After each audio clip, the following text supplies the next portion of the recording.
Pour la première fois dans l'histoire des Jeux Olympiques, les organisateurs se sont fixé un budget maximum d'émissions de carbone. Autrement dit, ne pas dépasser 1,58 million de tonnes de CO2, soit l'équivalent des émissions annuelles de 150 000 Français. Une quantité astronomique de CO2, mais à l'échelle du climat, les Jeux de Paris devraient être nettement moins lourds que les éditions précédentes.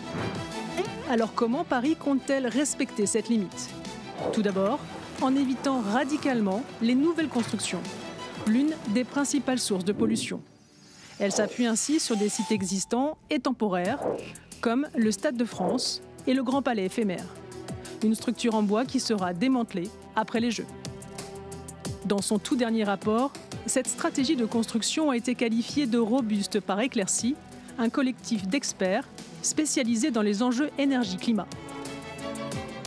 Il y a 95% des infrastructures qui sont soit existantes, soit temporaires.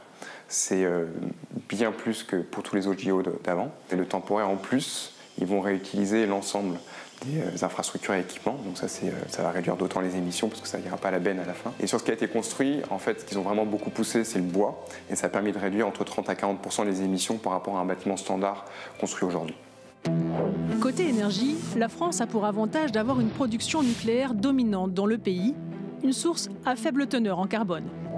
Pour alimenter les Jeux, le comité d'organisation est même allé plus loin en promettant des sources électriques 100% renouvelables. 80% de la demande énergétique sera couverte par des parcs éoliens et solaires, 20% par du nucléaire. Pour compenser ce manque, EDF achètera de l'électricité renouvelable en Europe pour l'injecter ailleurs dans le réseau. La majorité des grands événements, matchs de football, concerts, fonctionnent sur groupe électrogène. Ainsi, Londres avait consommé 4 millions de litres de diesel pour ces Jeux en 2012.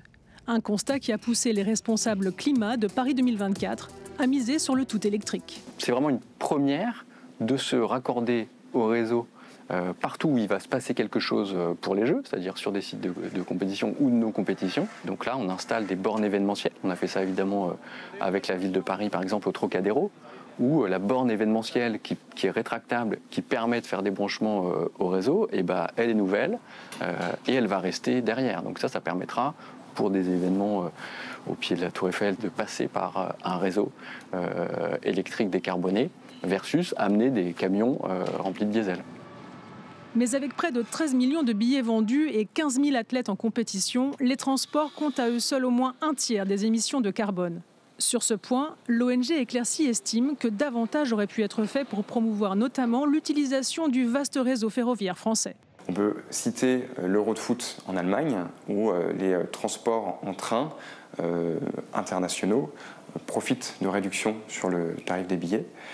Il y a aussi un pass 36 heures, c'est-à-dire sur place, si on a un billet pour une épreuve, pendant 36 heures, on peut utiliser les transports en commun de façon gratuite. C'est pas fait ça à Paris. Le comité olympique ne publiera le décompte complet des émissions qu'après la fin des Jeux, en octobre. Selon les organisateurs, début juin, un tiers du budget carbone des Jeux avait déjà été dépensé.